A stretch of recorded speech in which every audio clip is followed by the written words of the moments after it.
akan datang satu generasi atau usolah, generasi yang suka menyanyiakan sholat, wattaba'u syahawat, dan dia memperturutkan hawa nafsu.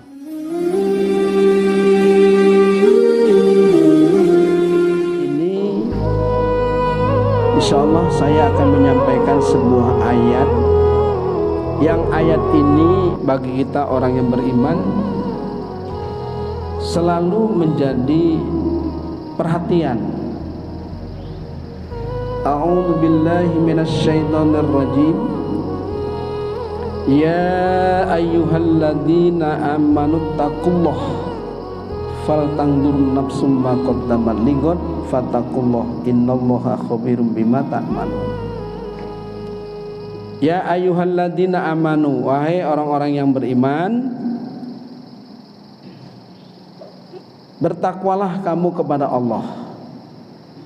Orang beriman diperintah untuk bertakwa, dan orang bertakwa diperintahkan untuk wal tandur nafsum ma qaddamat lighad, untuk memperhatikan apa yang diperbuatnya untuk hari esok, yaitu akhirat. Bertakwalah kamu kepada Allah. Jadi ayat ini ada pengulangan 2 kali Pak untuk perintah bertakwa kepada Allah.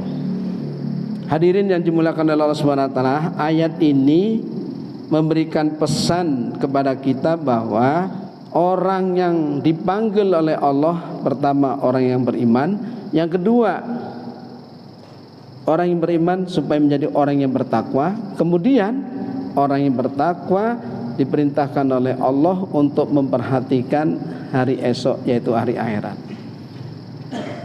Pertanyaannya, apakah semua orang yang beriman itu dia berpikir tentang akhirat? Enggak semua Pak, Bu. Ya? Apakah kita semua jemaah rahimakumullah paham tentang bagaimana akhirat nanti?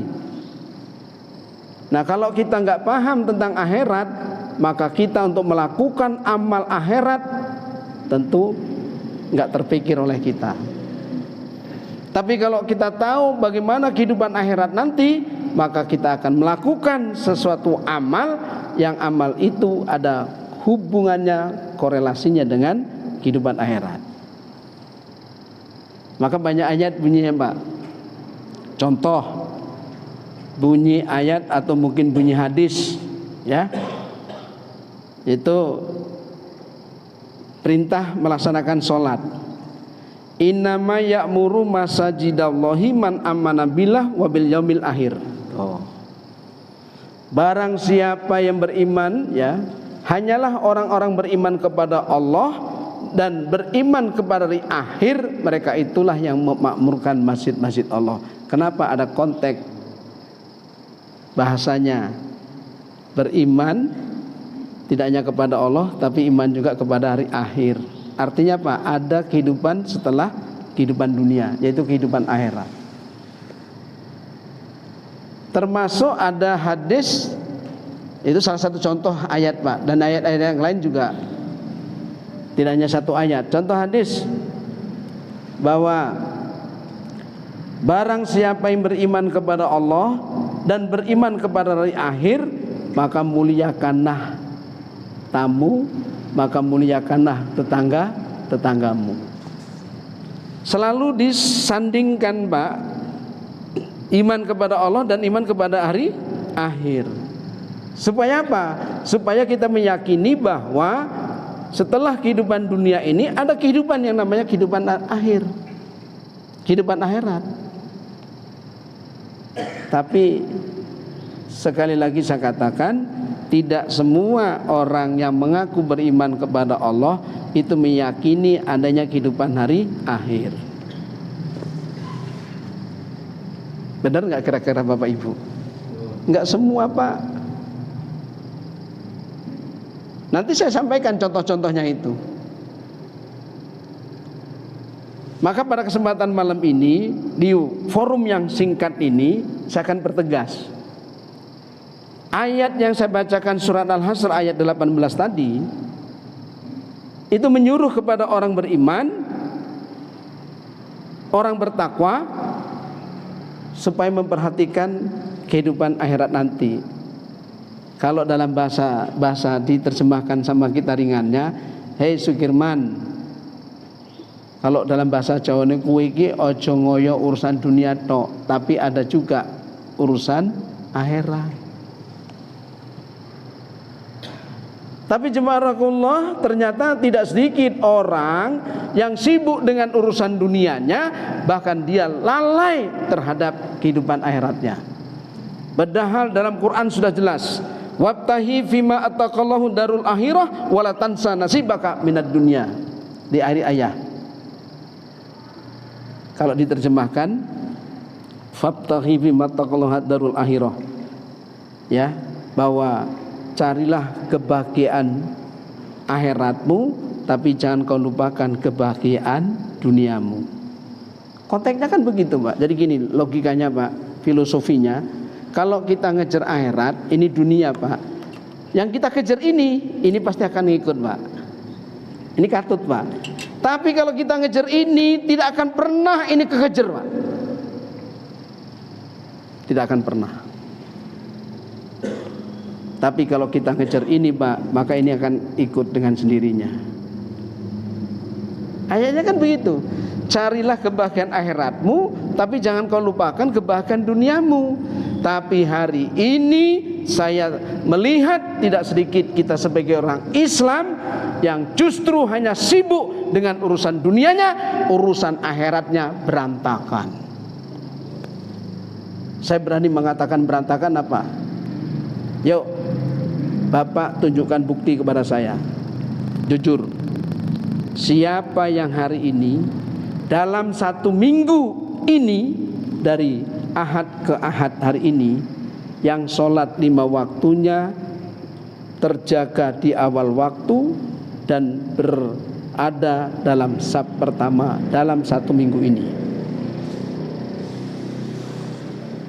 Ada?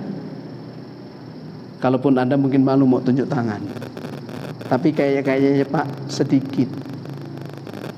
Kita belum membuat sebuah progres untuk akhirat, ya kan? Kalau urusan dunia saya nggak perlu sampaikan, Pak, karena nggak disampaikan Bapak udah pinter, Ibu udah pinter. Tapi kalau urusan akhirat perlu saya ingatkan, ya. Sampai kemarin saya ngomong dengan jemaah saya, Pak, ada jemaah saya yang aktif. Saya bilang, Pak Haji kalau duhur itu datang kadang pas azan, kadang pas selesai azan. Pak Haji kan udah pensiun. Saya katakan, Pak, ngapain Bapak datang waktu azan? Ngapain Bapak datang setelah azan? Toh Bapak juga nggak ada aktivitas. Ngapain di rumah? Lebih baik Bapak datang ke masjid lebih awal. Besoknya Pak datang, Ustadz, mantep. Kenapa? Bapak kalau datang lebih awal, 1, sholat tahiyatul masjidnya terjaga, Bapak nggak buru-buru. Yang kedua, kalau ada kesempatan azan, Bapak bisa azan. Yang ketiga, kalau Bapak lebih datang urusan akhiratnya, yaitu datang duhur lebih awal, maka selesai azan Bapak bisa ngerjakan qobliyah 2 rakaat dan qobliyah 2 rakaat. 4. Apa kata dia? Iya juga ya Pak Ustadz ya. Akhirnya Pak, hari kedua dia berjanji, Ustadz, saya insya Allah 10 menit sebelum azan saya akan berusaha untuk ke masjid.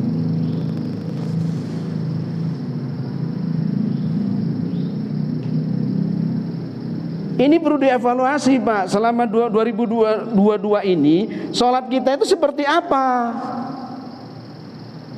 Makom levelnya itu loh. Karena begini, Pak, sholat di awal waktu berbeda dengan sholat tepat waktu. Apa bedanya? Kalau sholat di awal waktu, di mana azan dikumandangkan, disitulah sholat dikerjakan. Itu namanya awal waktu. Tapi kalau tepat waktu, selagi masih ada maghrib kok sampai isya, selagi masih ada waktu boleh mengerjakan sholat maghrib, dia masih bisa mengerjakan sholat maghrib, namanya tepat waktu. Tapi bukan di awal waktu. Tapi pertanyaannya, yang diminta oleh Rasulullah itu Pak, bukan tepat waktu. Sahabat pernah bertanya, ya Rasul, tunjukkan kepadaku amalan yang besar, amalan yang the best, amalan yang super, amalan yang tidak ada bandingannya. Apa ya Rasulullah? Ini sahabat cerdas ini Pak. Apa ya Rasul? Pekerjaan yang paling hebat daripada pekerjaan yang ada. Apa jawab Rasulullah? As-salatu ala waktiha. Salat di awal waktu. Terus apa lagi ya Rasulullah? Jihadun fi sabilillah, berjihad di jalan Allah. Yang ketiga, birrul walidain, berbakti kepada kedua orang tua. Yang jihad dan berbakti kepada orang tua tidak masuk dalam pembahasan hari ini. Tapi apa? Salat di awal waktu. Bapak, kenapa saya bicara salat di awal waktu? Perbaiki ibadah kita. Saya pernah satu ketika Pak, karena sering saya juga masuk ke Lampung Utara, ada salah satu bapak-bapak udah agak sepuh itu, dia berjenggot panjang, jenggotnya putih, nemui saya. Dia bilang apa? Ustadz, mohon maaf ya, selesai acara ceramah Pak, ramah tambah santai ngobrol, dia nemui saya, Ustadz tahu nggak surat Maryam ya, ayat 59. Kalau Ustadz sudah tahu, apakah Ustadz sudah mengamalkan ayat itu? Woi, langsung Pak saya, saya tahu insya Allah. Terus gimana Ustadz? Insya Allah Pak Haji, saya sedang berproses untuk mengamalkan ayat itu. Perhatikan baik-baik ayatnya Pak. Wa khalafa mim ba'dihim khofun ada'us shalah wa taba'u sahwat. Di akhir ayat, akan datang satu generasi ada'us shalah, generasi yang suka menyanyiakan shalah, wa taba'u sahwat, dan dia memperturutkan hawa nafsu. Wis ngerti duhur itu jam 11 lewat 56. Lah kok duhure jam setengah siji, jam luru, jam setengah telu. Milu ilmune sapa? Ada usolah, inilah kelompok yang suka menyanyiakan sholat, memperturutkan hawa nafsu. Maka Allah tegas, fawailul lil musallin, celakalah orang-orang yang sholat. Kenapa orang sholat disebut dia celaka? Alladzina hum an sholatihim sahun, mereka yang suka menunda-nunda waktunya sholat. Allahu Akbar, Allahu Akbar. Baru aja, nanti aja lah kalau udah qomat ke masjid. Ada nggak Pak yang begitu? Si adan. Nantilah ngopi-ngopi dhisik lan, urung tek kopi ini, ngerokoknya juga urung rampung. Kopi ini urung tek Pak. Ini kelompok memperturutkan hawa nafsu. Mestinya kita Bapak dan saudara sekalian, sebagai orang mukmin yang tiap hari kita mengerjakan sholat 5 waktu, mestinya Pak, kita sudah nggak mau main-main lagi dengan urusan jam sholat. Mohon maaf ini, kita ini kan rata-rata pekerja Pak. Pekerja itu Pak, ada waktunya masuk, ada waktunya pulang. Mohon maaf ini, bahasa saya biar mudah dipahami. Ya, kalau Bapak bekerja masuk katakanlah jam 7.30, Bapak fingerprint atau pakai retina, Bapak terlambat, takut nanti ngaruh kepada tunjangan kinerja, tukin.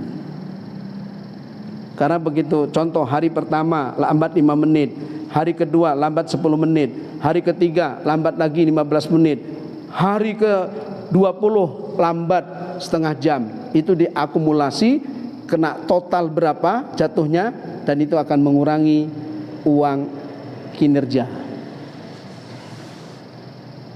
Takut Pak mereka.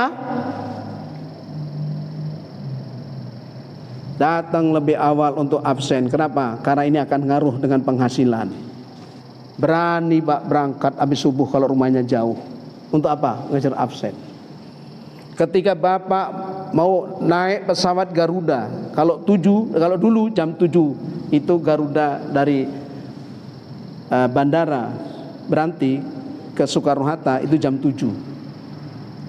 Ada orang kita Pak yang berangkat ke sana jam berapa? Jam 6 bahkan setengah 6 itu sudah dipastikan dia sudah di wilayah bandara. Kenapa? Karena takut nanti terlambat check-in. Kalau check-innya terlambat, takut uangnya nanti hangus tiketnya. Padahal tiketnya Pak dulu masih zaman kami suka naik itu 750 ya. Kadang 600, kadang 700, kadang 800. Tapi mungkin sekarang mungkin sudah naik. Takut gara-gara itu terlambat Pak. Takut. Tapi pertanyaan jemrakullah, pernah nggak Bapak dan saya punya perasaan, nih mohon maaf Pak, saya harus berdiri Pak, ya, punya perasaan Bapak datang terlambat sholat, Bapak berada di samping sini, pernah nggak punya perasaan, ya Allah, alangkah aku malu menghadapmu terlambat?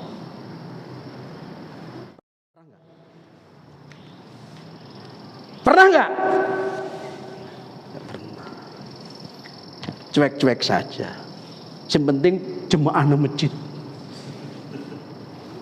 Ya kan? Kita takut kinerja tukinnya berkurang, kita takut hangus di uang tiket, tapi Bapak tidak pernah berpikir lebih jauh menggunakan basiroh kita. Ya Allah, Engkau telah memberikan segala kebaikan kepada kami. Kalau kami dulu bukan siapa-apa, sekarang jadi siapa-siapa. Kalau dulu kami nggak punya apa-apa, sekarang punya apa-apa. Kalau hari ini sebagian di luar sana orang pada sakit bahkan sudah meninggal, tapi ya Allah, hari ini aku sehat, hari ini aku bisa untuk melakukan segala sesuatu. Bukankah itu nikmat Allah yang diberikan kepada kita? Tapi seringkali Pak, kita main otak, selalu menjaga perasaan manusia, tapi perasaan Allah tidak pernah dijaga. Karena ini jelas, innamal mu'minuna alladzina idza dzukirallahu wajilat qulubuhum. Apabila disebut nama Allah hati tergetar. Mestinya kita orang beriman Pak, begitu dengar Allahu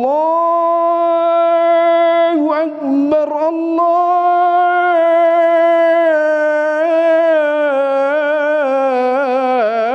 Akbar. Woi Pak, cekot-cekot ya Allah, ojo sampai aku terlambat ya Allah. Betapa baiknya ya Allah Engkau padaku. Dulu nggak punya anak, aku punya anak. Dulu nggak punya apa-apa, aku punya apa. Siapa yang memberi itu semua? Engkau ya Allah. Sekarang aku dipanggil. Kalau aku terlambat, aku malu denganmu ya Allah. Pernah nggak kita punya merasa malu di depan Allah? Cuek-cuek saja. Tapi nak wis dikasih encok sakit, baru ngomong ya Allah, dosa aku dosa apa iki aku iki. Merasa nggak punya dosa. Betul Pak? Ini mohon maaf ini bapak-bapak, ya. Jadi apa? Dan mohon maaf Pak, mengungkap ini subhanallah, hadis jelas, siapa yang berada di saf pertama dan berada di saf kedua, maka dia akan mendapat doa istimewa. Dari siapa Pak? Dari malaikat. Allahumma firli, Allahumma firli, Allahumma firli. Artinya bagi bapak dan saudara sekalian tadi yang duduk di saf pertama dan kedua, ketika menunggu waktu qomat, kita berdoa, ya Allah, ampunilah dosa kami ya Allah. Ampunilah dosa istri kami, anak-anak kami ya Allah. Betapa banyak dosa kami ini ya Allah. Apa kata malaikat? Hei si fulan, kamu enggak berdoa, aku sudah mendoakan kamu. Lah kok kamu itu berdoa? Udah, doa kamu bak sini, aku yang akan nyampaikan sama Allah. Pak, jangan main-main Pak. Siapa yang mendoakan? Malaikat. Bukan lagi kiai, bukan lagi nabi Pak. Tapi apa? Ya, udah tahu sab kosong, duduk di belakang Pak, teko disian sih Pak, tapi jakungin nemburi. Jakung lain karo celinga, celingu. Delok wong sing salat. Ngapain? baik. Kenapa orang begitu Pak? Karena dia nggak punya ilmu. Kalau dia punya ilmu, selagi masih kosong, kenapa kita tidak di depan? Itu sholat 5 waktu. Nah kalau sholat Jumat, saf pertama onta, saf kedua sapi, saf ketiga kambing, wedus, saf kepapat ayam, saf kelimo telur, saf keenam telur cecak. Amit nih Pak, bahasa saya gini Pak, bahasa saya. Lo ngibadah kok levelnya kok ke level telur bedino. Makan saja pakai telur saja Pak, bosen. Betul. Oh, selagi masih di sini ada onta, di sini ada sapi, kenapa kita milih saf ketiga keempat milih kambing, milih ayam, apalagi milih telur? Podo-podo Pak, bareng-bareng mlebu nang masjid Al-Kausar Pak Mulya. Sama-sama masuk Masjid Al-Kausar, sama-sama kita sholat Jumat, ternyata prestasi di hadapan Allah berbeda. Iki untuk onta, iki untuk sapi, kono untuk endok. Otak cerdas Pak, mikir ngapain aku sholat Jumat, podo-podo ngantuk, podo capek, selagi masih ada pertama kedua, kenapa saya ngambil saf ketiga?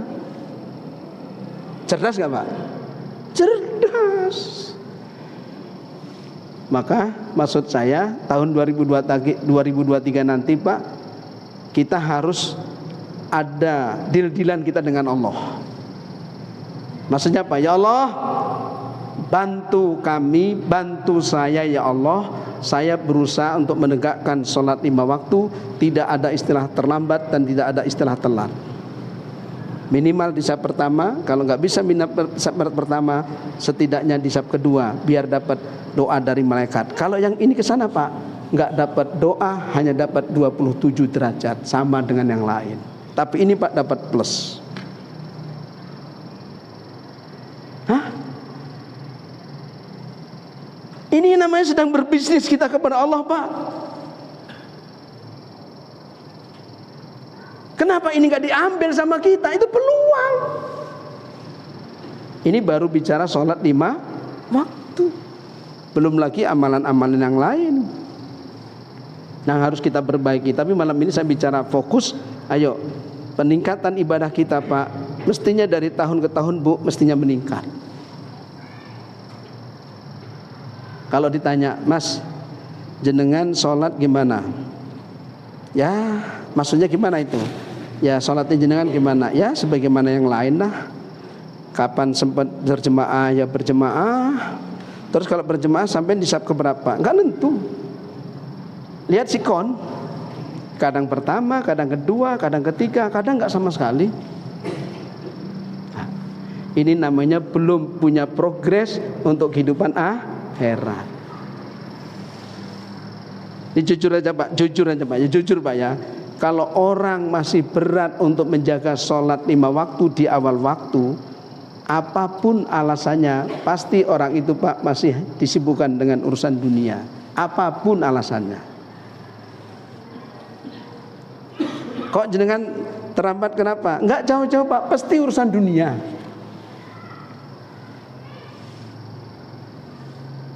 Sholat yang terbaik adalah sholat yang bertakbir bersama imam. Ketika imam tadi Pak Allahu Akbar, kita pun juga Allahu Akbar.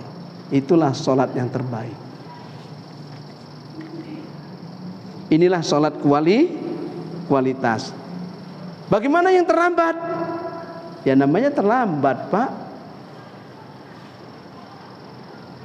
Namanya terlambat. Kita kerja aja terlambat, ditegur pimpinan Pak. Ya kan? Nah apakah kita punya rasa malu tadi dengan Allah? Ini Pak ayatnya Pak. Surat Maryam ayat 59. Akan datang satu generasi ada usolah yang suka menyanyiakan sholat dan memperturutkan hawa nafsu. Maksudnya gini loh Pak, jenengan jadwal ngantor Pak apal, tapi jadwal sholat enggak hafal, kan aneh. Wong Islam kok jadwal sholat enggak hafal? Aneh. Tuh Pak, 11.57 hari ini, Jumat kemarin 56. 15.25. Berarti dengan apa? Kalau tidur Pak, tidak hanya tidur malam Pak. Kalau saya untuk ini Pak, sahabat saya, ketika saya capek habis duhur saya tidur Pak, saya pastikan jam 3 bunyi alarm. Saya harus bangun. Kenapa? Mempersiapkan diri untuk sholat asar. Ya Pak ya, untuk sholat asar. Kita harus tahu, oh sekarang subuh lewat 20. Woi kalau kemarin Pak waktu subuh lewat 10 menit, wih empot-potan kita Pak. Serius? Kita setidaknya harus bangun jam berapa? Jam 3, jam setengah 4. Karena apa? Karena target kita bangun bukan hanya ngejar sholat subuhnya, tapi kita ngejar qiyamul lail, tahajudnya dan witirnya. Jadi Bapak dan saudara sekalian, maksud saya, ayo Pak, umur bertambah, penghasilan bertambah, penampilan bertambah, bondo duit bertambah. Lah kok ibadah dari dulu gitu-gitu saja. Amit nih Pak, bahasa saya Pak, bahasa saya, ayo lakukan amal yang the best, lakukan amal yang kualitas, lakukan amal yang super. Jangan kita beramal dengan Allah amalan yang ecek-ecek.